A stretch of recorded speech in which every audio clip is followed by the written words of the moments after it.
Are the opinions unreasonable? Absolutely. Are they boring? Never. Sometimes. Are they interesting? The Peanut Gallery is at full capacity, ready for another episode combining the manners of monkeys in a zoo and the escalating passion of a T-Rex. I'm Casey Clare. My name is Micah. Let's get started. Welcome to the podcast.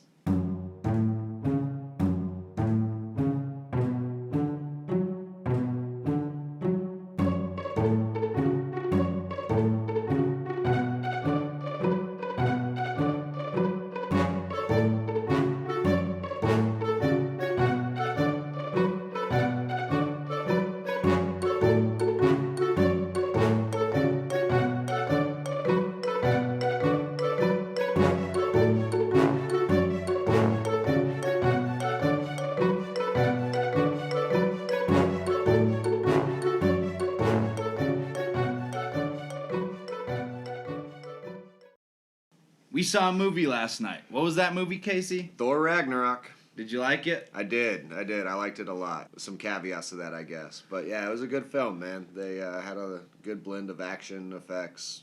It was funny. Was it easily the best of the Thor movies in your opinion? No, I actually still think the first Thor movie was the best. Controversial opinion. Yeah, no, the first Thor movie I think was the perfect chemistry that really set the tone for Marvel movies moving forward.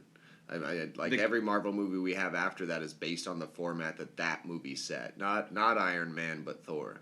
And what chemistry do you speak of in that? Just between the actors or the script or just all of it? Yeah, the chemistry between the characters, the humor, the chemistry between the humor and the audience, and everything going on screen. I mean, that movie was the Beatles of the Marvel movies, basically. The originator. Yeah, it set the tone moving forward, I think. As a side note, why do you think most people would say Iron Man would be that? Because it was the first one released? Yeah, and I don't know if anybody actually says that, but they do. It is, yeah, Iron Man was the first one, and it did... People dick ride hard on that specific subject. No, I mean, it's Favreau did an awesome job, but the humor is there, a lot of the witticisms are there and things like that, but the doesn't capture it as well. Yeah, the full feeling that then got mined later. There's more slapstick to Thor. I mean, and you're able to do that more with Thor. His unfamiliarity with the way our world works and things like that, of course. But just focusing in on kind of the ridiculousness of it, the hyperbole, not hyperbole, but the exaggeration of what this is. These super powered people in the real world, and he's asking around for a horse. Yeah, exactly. In the town, things like that to really just hammer home what a fish out of water he is. And they've continued that on with even Guardians of the Galaxy, Doctor Strange, all of these things. They really, they play on that fish out of water aspect of it, whether it's a human or a god. And and Iron Man maybe didn't lend to that. I mean, he's really the fish in water, no matter what waters he's swimming in. Yeah, he's just winning more. Yeah. Just Tony Stark, who's already winning at life to the max, now is a superhero. But even then, by default, it really can't set the tone because none of the other films follow a similar theme or a character theme. None of the other characters have that thing going for them. There you go. That's right. Anyway, you cut it. I think Thor really. You tell him. I think Thor set the precedent, it was more naturally funny than the third one. To bring it back around, it was just more naturally funny. A lot of the third one felt forced over the top. It was a lot of the jokes hard. were falling flat to me last night. Yeah. And when I was wanting it to win me over. I wanted to laugh, which maybe set it up a little weird that I had that expectation, but I did find a lot of them falling short. Some of the jokes that worked that I really liked. I liked the getting the team together line of jokes. That was actually a lot better than I thought it was going to be. Like in the preview, in the trailer, you see it, and I was a little, I don't know, just kind of, I don't know how that's going to be. It's going to be how that's cringy. going to play in the movie. But it worked really well. I think Hemsworth does cheesy and gimmicky very well, and it sold. Ruffalo, as you mentioned, off mic, did a great job playing off of his boisterousness as well when asked if he was ready for the revenge and Revengers. He played it very well. He had great lines, such as I have 7 PhDs. Hulk's got 0. While he's wearing Tony Stark's outfit. Yeah. Good writing on the scriptwriters on that, giving Ruffalo that. I thought he was going to fall short once he actually showed up in the movie, because he's usually not too much of a comedian or not too well known for his timing. But he actually, I was hoping he just wouldn't bring down other comedic elements, but he became one of the most prominent, best comedy elements to me of the whole movie. And they had to shift the character dynamic between Thor and Hulk versus Thor versus Bruce, of course. It's like changing your supporting character halfway through the movie, basically. And yeah, they definitely balanced it well and did it right. And including a wraparound with Thor, talking about which one he preferred. Yes, that was very good too. Thor thoroughly told each one why they were far better than the other. Yeah. So what were some other positives, things that you liked about the movie? Korg hit on the humor as well. I think he was the funniest part of the movie for me. And it was repetitious, but still, it was consistent, and it was good, and it was equally out of place each time, and I think that worked really well. And that, again, that's just the vein of humor they tap so well. Korg is the character of Korg delivered a lot of those sort of lines better than a lot of the other people. I think he really held a lot of scenes together, or tied scenes together really well. When he first goes to jail, that's completely needing Korg to be the comic relief there. Absolutely, it's not having him there is kind of like the intro, which was really rough, where Thor is self-narrating, and it just he's talking to a skeleton, but God, that was just forced and awkward. It felt awkward. I felt a little awkwardness, even though I did like the original thought behind it, when he's in chains at the very beginning before the bad guy and he's spinning, and when he goes off. I did find that funny, but it wasn't hitting to me like I thought it should be for some reason. I agree. I felt like I almost wanted to be annoyed with it, but it was legitimately funny. Yes, it was definitely funny. It was legitimately well played. I don't know why I had this undercurrent of wanting to feel quirked by it, though. I'm not sure why. I'm definitely with you. Something else you liked? Well, were there any other really standout funny characters? I guess Karl Urban's character had some funny parts to it. What a scumbag coward he was. Karl Urban is all... Yeah, he of course was well played. The cameos were great. The unexpected Matt Damon cameo. The king of the unexpected cameo, really. He's the king. Doing Scotty Doesn't Know in Eurotrip. Probably being his first that I can think of. One of the best parts of the movie, I heard Scotty Doesn't Know on TV or something recently, and not only got taken back with nostalgia, I was all, this song's catchy as fuck. Absolutely. I was enjoying the actual song. Absolutely. It's just a wonderful moment in film history, really. And especially that moment where you realize it is Matt Damon singing that. It's like going into Tropic Thunder not knowing which part Tom Cruise plays or that he's in it at all. It's just one of those lovely little reveals that makes it stand out in the memory. And something that they're starting to do with movies over the recent past more so is try to hide cameos. And they specifically did that. His name is nowhere except for after the movie. Same with Interstellar. I read a fuckload about Ragnarok and had no idea Damon was going to pop up randomly in some silly-ass situation. Used almost like Kevin Smith likes to use them. Is just hamming it right the fuck up. Maximum ham. So bad. In Interstellar, they really kept the lid on that, because he was a lot smaller in Scotty Doesn't Know and his Ragnarok cameos, but he plays such a bigger part in Interstellar. I'm surprised I did not know that was coming. Yeah, he's an antagonistic catalyst in that, really. He is a big part of the story there, things going wrong. One thing that I wanted to speak on about it was that shocked me because of how good Marvel's been doing in movies in general recently, was the low quality of some of the CGI. I didn't like some of that. Yeah, the CGI was pretty bad. What bothered you specifically about that? I think across the board, a lot of it was fantastic, because the majority of the movie is CGI. You know what I mean? Absolutely. The majority of all these other planets and craziness. Gorgeous. A lot of it. A lot of the Hulk face was doing it. There were times where it almost looked like old Shrekish lighting and skin when Banner was mainly the Hulk and getting close-ups on his face. I wasn't liking how hard that looked. The texture really was Shrekish. Yeah, you're right. Yeah, it was. Absolutely. It was throwing me off a lot because they started to get a lot better at that in the Avengers movie. The first one was pretty bad, but in the second one they had a pretty good Hulk, so it almost felt like they backstepped as far as the quality of CG. It was throwing me off. I still think the first Avengers Hulk is my favorite. I like the. Granted, it's the 3D imagery of it is burned into my memory, but I still think that the texture and just his shape and everything was done so some well. Some of the in face is one. real bad, though. I agree his body, but some of the transposing Ruffalo face over it was still bad. I think they did that pretty well. It was looking Ruffalo-ish, you know what I mean? More Ruffalo than he ever has in the past, which I was actually something that it didn't bother me, but it was different. It was very different for sure. Because it's very Ruffalo Hulk, in the way that the other Hulks, you may see parts of their features kind of in there, but this was straight Ruffalo Hulk. And considering this was the Hulk taking over and having full control of faculties, able to form, it was Hulk talking and stuff and in full control. It was Hulk in the driver's seat. It seemed like they should have set him apart more from Ruffalo. Agreed. Than made Very good point. Brought him closer in with Ruffalo and made him more recognizable as Banner. Like they should have separated him from Banner a little bit, I think. Maybe not so much Ruffalo, but Banner more so. And made Hulk more his own character. At least you would think that would be the attention they put. But at the same time, you have all those pretty toys to play with. You can do all these amazing things. I'm sure they were just happy to put out a product that looked so fantastically like him. And on the flip side of that, we were also talking about how the wolf looked bad at times. There's a large wolf. Yeah. Fenrir, who goes unnamed. Honestly, the actual animation looks very real. There's a point where he's sitting behind Cate Blanchett on these stairs, and he looks so real. It looks like a superimposed version of a wolf on the screen, and that though looks really bad. It looks the perspective was it looks terrible. The perspective was super thrown off. And it I don't know. It kind of kills when you have a world of CGI. It kind of kills the immersion. Absolutely.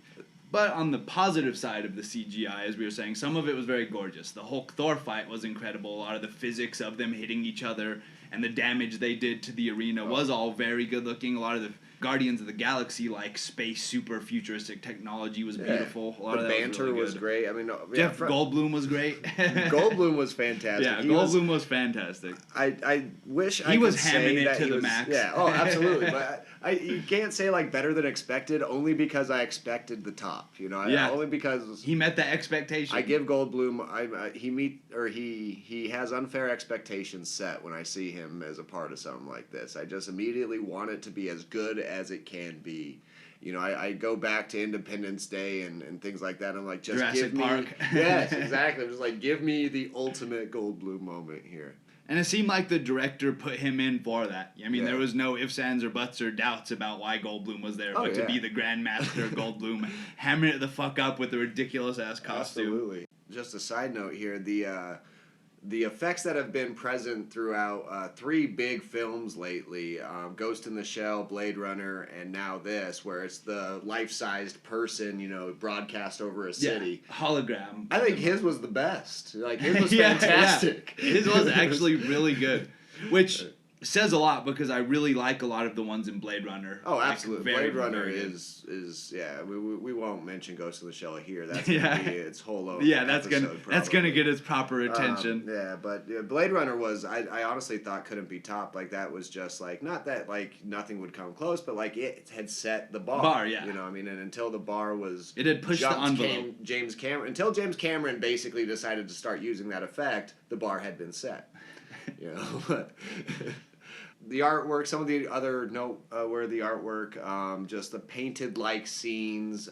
The actual literal paintings were beautiful, of course, but the painted-like scenes, the flashback with the Valkyrie, I really wish they had used that more, like you had noted. It was absolutely beautiful, like breathtaking. It reminded me of Madoka in the sense that it was changing the way they were presenting their art to you. Yep. In new ways that kept you visually interested and entranced. And that's starting to also become a trend in Hollywood that I'm really liking. And I guess specifically with comic book movies, because Wonder Woman had a whole set of that. It wasn't nearly as good as when Ragnarok did it, but where they're doing the moving paintings in slow-mo, and like the lighting on it is all super like immersive and beautiful. It looks like a dream. It looks like it is some like more like extra reality stuff like that. Immortals did it very well too. If you remember that movie, that has some great CGI in it. Yeah, unfortunately, terrible movie though. The Immortals, terrible movie. I have a hard time remembering anything positive from it. It was one of those movies I only half watched. To be fair, I was doing something else while I was watching it, but just does not. Even the slow motion CGI, I remember feeling so over the top imitation of 300 specifically. Like it, I don't remember it changing the art style. I don't remember changing its presentation. More that it was just altering the time of it, the pacing of it, without altering anything else. In the same way that 300 did, or even Clash of the Titans, the remake did. Yes. Before Immortals. So that's what I take from it. The thing that I would say about that is I definitely agree with you that a lot of it did not expound upon, maybe a little updated due to it coming out later, the 300 style, which is very much like what we're talking about happened in Ragnarok or the other ones, where it's a very dream sequency-esque slow motion. But what they did in Immortals is they had normal time going to show how fast the superhuman creatures are, and then when someone got hit out of the timing, that's when they hit slow-mo. So they did add something cooler like that to show that, as opposed to trying to make the characters move in super speed on screen, they conveyed that speed by the characters moving about normal speed, and then the things outside of them happening very, very slowly. Yeah, objectively, that is done. That's well done. For sure. Watch the ending at some point. We'll have to watch the 20-minute ending. I've seen the movie twice and seen the ending like 50 times because I really like how the ending's done. The costumes are very good too. Are you talking about the Titan fight scene where he actually fights the Titans? Where who does? The main character, I can't remember. He doesn't fight. It's where the gods gods and Titans. Yeah. Oh, that shit is fire. No, the reason I hated it. No, the reason I hated it so much is because the Titans are just dusty old men. That's just true. Dusty old men. What the fuck? Okay, I agree, but that's the different. The most anticlimactic of any Greek movie or story. That's different from the CGI though that I'm talking about though. Yeah, give me Clash of the Titans. Give me. What was the terrible? Give me Wrath of the Titans over that shit any day. At least Wrath of the Titans has the scope of what a fucking Gorgon and Titan is, right? Okay, I am with you that they look terrible because they just look like they're covered in like rocks and dirt and they all look the same. But surrounding that, the way they fight is still cool. I agree with you that is terrible. Yeah, because none of them are differentiated. All the gods have different armor, different weapons, and all the Titans look the exact same and have which is just that musty. And look. Are the most underwhelming, unimpressive group of fucking antagonists ever. They're just there for the gods. They're to murder. The fucking Titans. I know, but I'm saying in that movie they're just there for the gods to murder in a cool CGI fight way, asshole. All right, let's just try to get back on track. All right. Okay. What was the next thing we were going? Oh, body count. Well, or is there other shit before that? There's some more hating to go on real quick. There's a little bit more nitpicking I want to do on this real quick. Nitpick. The song choice, the Immigrant song by Led Zeppelin, was something that bothered me on a fundamentally insignificant level. Really, the intro of it was actually kind of cool. The opening scene with it, all right, I'll work with that. It got me jazzed. Sure, I can go with this. Even the lyrics kind of worked with it. That was the better use of it. Yeah, that was. It's used multiple times, and that one still kind of clashed for me because the song felt off for the movie to me. Yeah. But that one I at least still felt. The later edition of it, I was all, oh god. Yeah, but continue. I didn't mean to interrupt. No, you're fine. You're fine. Interruption, name of the game. That's how conversations happen. Name of the game! I don't know, I just, at first I'm sitting there thinking, all right, come from the land of the ice and snow. You got your Nordic god and your fire titan, I believe he is, whatever, the fire element motherfucker, big bad dude. And it works. It works. The action works. They're trying to bring back that Iron Man kind of application of the music. More tone setting than atmospheric and character using, such as the Guardians soundtrack is.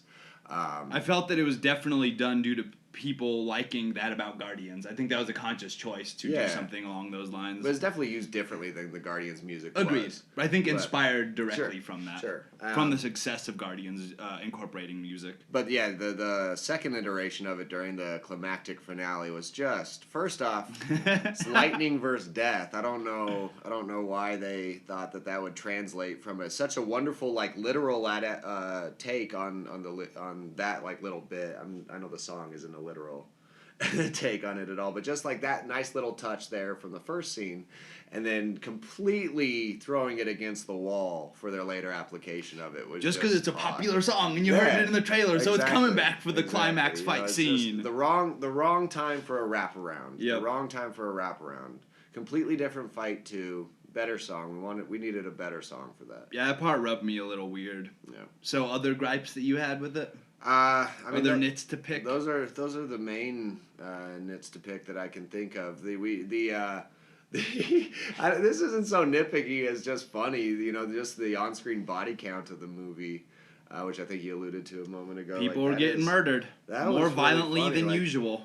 What really took me back was that first scene where I just kind of went, whoa, was when Thor first lands on the planet, and I'm not thinking the name of it right now, but you know, the Grandmaster's planet. The scavengers find him and ask if if he's a fighter or if he's food, and they decide he's food, and they're gonna kill Thor. Oh my God! But you know, and this lady comes in. Well, they're gonna eat him for sustenance. Yeah, he's this food. other lady comes in, and you know the way the kind of narrative of the movie goes, the theme of it is that she saves him, you know, from an evil fate, blah blah blah, and takes him out. But what we're actually watching is people who are they are so hungry and malnourished. They're the bottom dwellers. They're living in a trash pile. They have resorted to cannibalism and are going to eat Thor to survive. They are just trying to survive.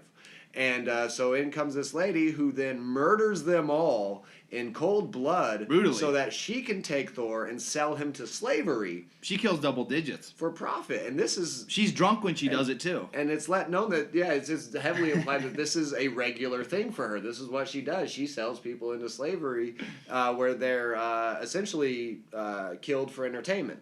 Old school Roman gladiator style shit. The exact thing where slaves are sold to be gladiators. Without going too deep into this or anything, because I mean, obviously it's a skin level scene and there's no reason to really dig deep into it. It's a goddamn comic book movie. I just think it's funny that she is clearly the masochistic bad guy here. And the scavengers were just innocent victims when you're looking at things relative to their living situation and environment. They're at the bottom of the totem pole. They don't want to eat people. From there... That's out of desperation. Once they started killing entire, not quite the populations, but they wiped out a large portion of Asgardia in a brutally violent manner. That was no longer as jarring because of that opening scene of thoughtless and not just thoughtless, malicious violence and murder. Yep. Yeah. So it just strikes me as funny. That's all. Cate Blanchett did a very good job in her role. Better than I thought she was going to. I've found that a little odd due to the types of roles she normally takes in very, very serious drama Oscar bait movies, that she would be a Marvel villain of anything. But I think she fulfilled that role very well. Hell yeah, she was great. I was a little, I don't know if concerned, but I just kind of assumed she was going to overplay it a little bit and be emotional, I guess. I don't know. I didn't know a lot about what her character was going to be like going in. Yeah, I had no idea other than that she's evil Blanchett. But she was delightfully psychotic and just really, really on that edge. You know, she never really went full-blown psychosis, but she always had this really, really intense, subtly intense menace to her.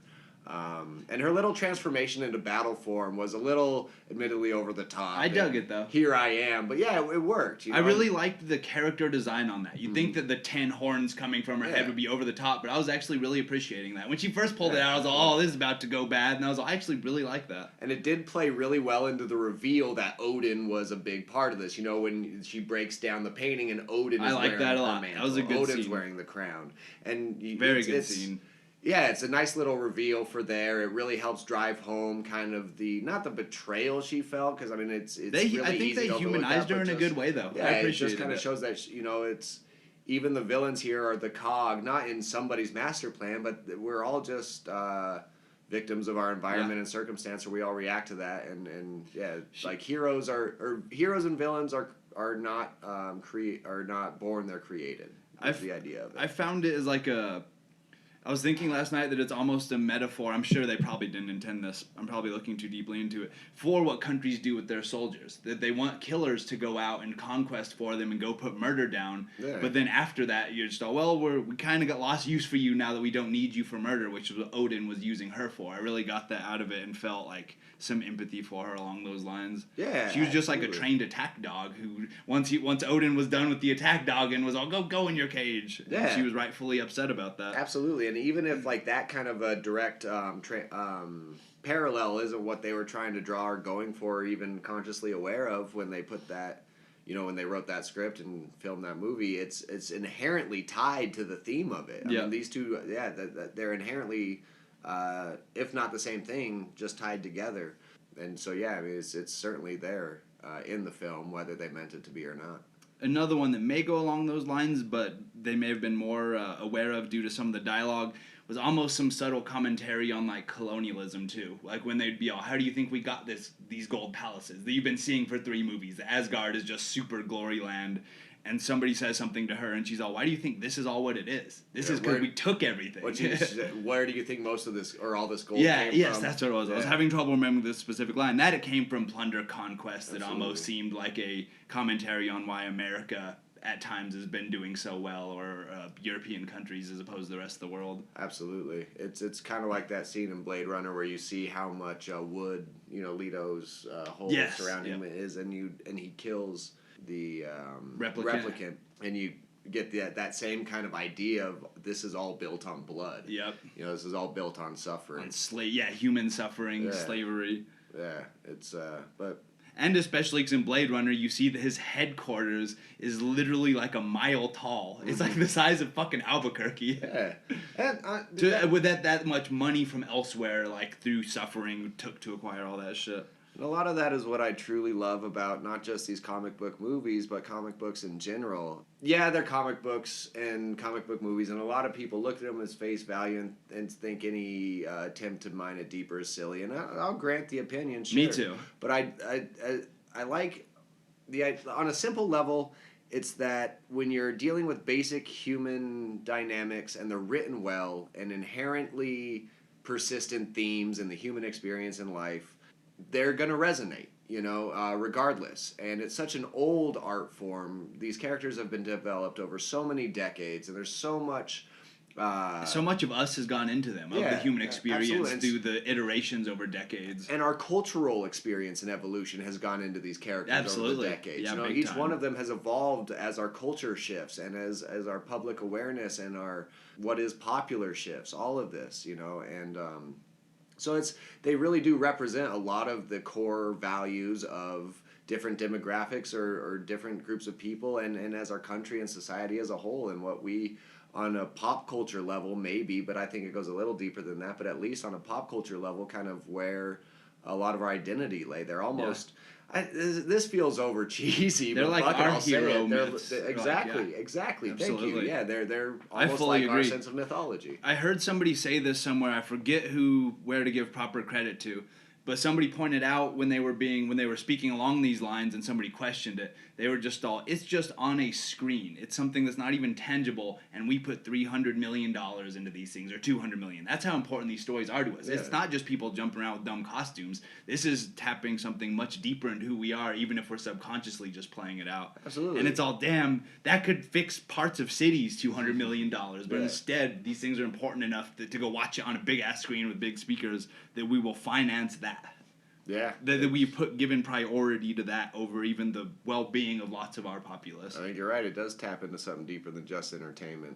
Though I guess at that point you have to expand the idea of it to all movies, which you certainly can. I think we have our archetypes within our movies, our mythological archetypes within most of our entertainment less industry. Straightforward, though, than but all the comic hero book and good triumphing exactly. over evil. They give a much more literal translation of a myth. Yep.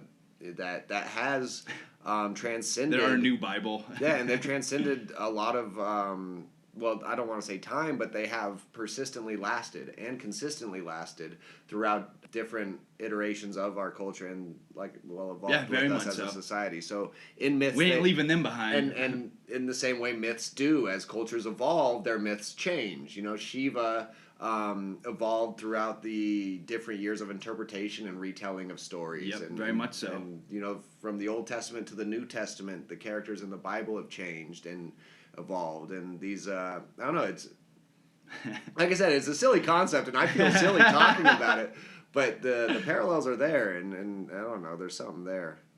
First franchise to gross over $5 billion. That shows how much people love that shit. But what's that broken down, right? Like per capita, it hasn't made as much as even The Matrix or Pirates of the Caribbean. Doubtful, You know, I I mean, imagine. just that seems like a volume. Well, just because there's statistic. volume with how well they've done. Yeah. You know what I mean? Because Yeah. there's other things which have had a gigantic amount of pieces, like the Bond movies or something like that. I guess Fast and the Furious never hasn't made that, and I thought. But that's only like 8, and there's like 20 Marvel movies. You know, That's true. Even with how many Fast and Furiouses there are, That's it true. is still fucking I just way blown assume by. there's like 17 of them out there somewhere. that- I think it's made. 8. I think that the Paul Walker death one recently was the 8th one. Yeah, Fast and the It was Furious terrible. and Saw, and I actually liked the Saw series, but even I got tired of it. Just like, all right, you know what? I give up. I can't do this anymore. I can't. I'm breaking keep up with going. you, Saw Yeah. movies. And sadly, that's one of the few franchises that's finished that I love. You know, Game of Thrones, Wheel of Time, all these things they don't finish. I know Wheel of Time finished, listeners. I haven't read past Robert Jordan. All right, so there's that. We grew up on it. Cut some slack to that. If you're a newer fan who's just read them all, but the chances there are Wheel of Time fans out there that we'd somehow find probably pretty slim. Yeah. I guess I may be underestimating its popularity. But segueing back into that, any last points about the movie? No, I think that about covers our meandering conversation Discussion and review of Thor. In the end, I would recommend that you go see it, especially if you like comic book movies. I personally did find it to be the best of the Thor movies. I liked it. It had all the humor, good fights, good enough story holding it together. So I'd recommend it if you're on the fence.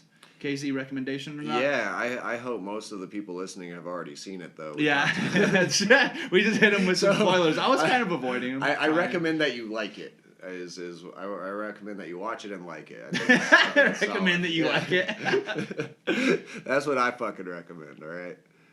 All right. This segment we review trailers, or rather, we try to review the movie through its trailer.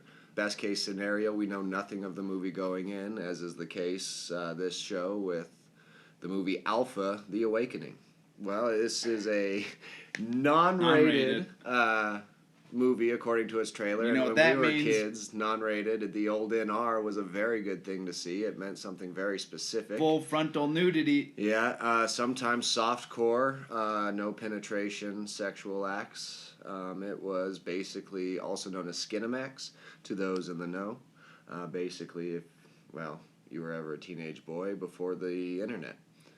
Going in, that's an interesting thought, as I did see this poster in the theater last night while we were watching Thor.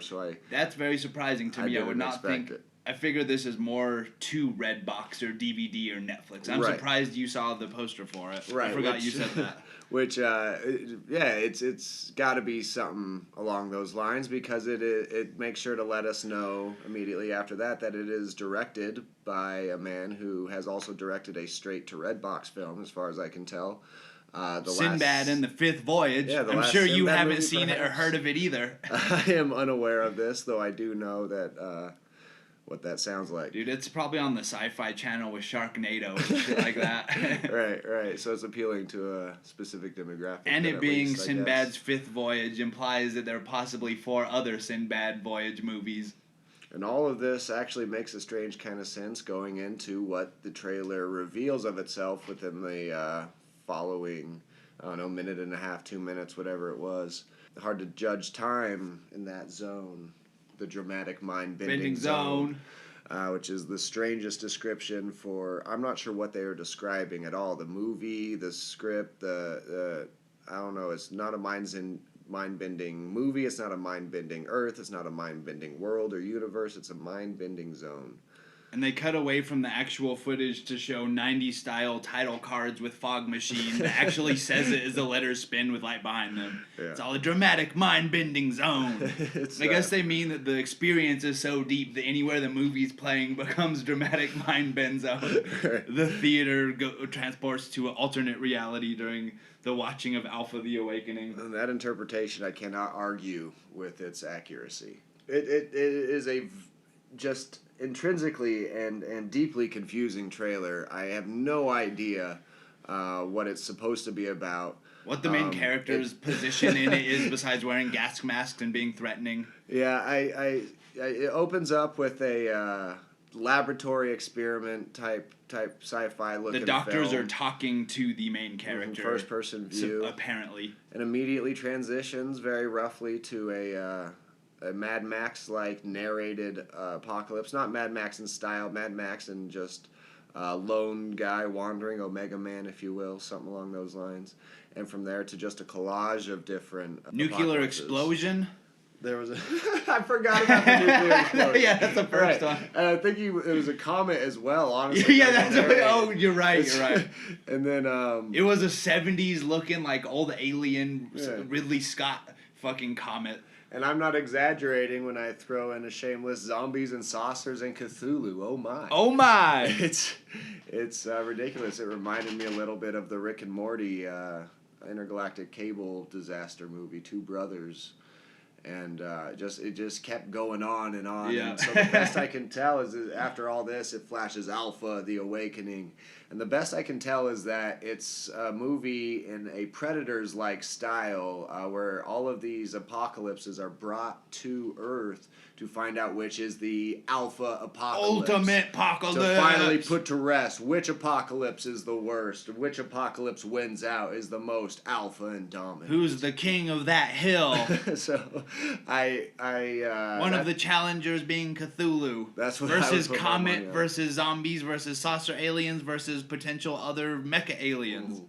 And Cthulhu was the nice little reveal apocalypse, kind of like how Tesla in the new Edison movie was. In that trailer was last second revealed, turning around like, "Hi, don't worry, they did include me."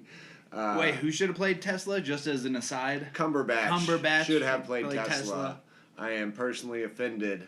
Which I thought it was. I had a hard time through most of the trailer understanding what was taking place, because the moment I understood the time period and events that it was surrounding, he was Tesla. I was all, wait, he's Edison somehow? I went through half the grieving processes of denial and just anger at rage. Yeah, once I found out that Cumberbatch was in fact Edison, that he was in fact Edison, just denied it. And we still aren't to the acceptance stage. No. When I finally did half accepted, I decided that, well, Tesla must not be in the movie. Somehow they're trying to tell a story without Tesla, because why would you not cast Cumberbatch as Tesla in a movie with Tesla? I just could not wrap my brain around this. Though I guess the fact that Edison is in fact the main character, the protagonist of this film, also is something that sits oddly. Not just unwell, but I can't quite wrap my brain around. It shouldn't be the story being told is how it feels. You know what I mean? When people think of those events, they think of like Tesla versus Edison and all the known things around that. Not that it's Edison versus some other guy. Right. Edison was the thug in this scenario here. It's like making. And he's like the good guy. It's like making a movie where the star is the bully at school. You know, it's like making a coming of age movie where the bully's the star, not the kid that wrote that loves fucking Neil Diamond and Can't Hardly Wait. You know? It's a movie where Stifler is the main character and not Jason Biggs or whatever. But apparently there's even bigger Stifler, which is what makes him the protagonist. The Michael Shannon's character seemed to be the bad guy. That's true. And that's the best I can think here.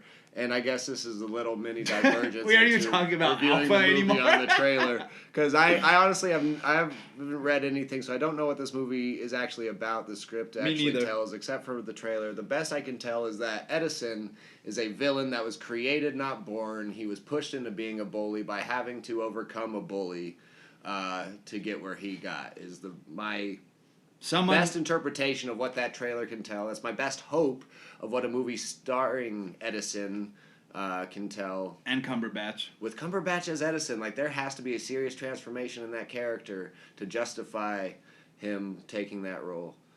You will be seeing the hashtag Tesla should have been Cumberbatch. Not to justify Cumberbatch taking that role. That man can take any goddamn role he wants. But for that being the role that he is within in that movie and not Tesla, Cumberbatch should have been Tesla. Mistakes.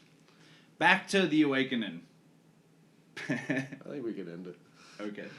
Oh, I did want to add one thing. We were talking prior to this about trailers revealing too much, and I was at least appreciating that about this. That it was setting up tone and just generality without showing us like all these characters and giving dialogue exposition. I did appreciate that about it. The silver lining in that trailer is that I do not know what it's about, and it did not give anything away. Which is a big problem these days with trailers. That is true. That is true. But anyways, you think it's about time to sign out? Casey? Yep, sounds about right, Iggy. Tell the people something. This is the Peanut Podcast. We'll have to redo this. Nah, we're going with this. All right, straight through. Yep, straight through. All right, there are going to be more episodes. Gallery Podcast. We're not just trying to make this a rare thing. This is not a once only. This is the inaugural beginning of it all. You'll come back one day and listen to it, episode 500, and saw where we came up. We got our roots. And if you've listened to any of it or all of it, thank you very much. Yep. We genuinely appreciate your time. Peace out. Later on.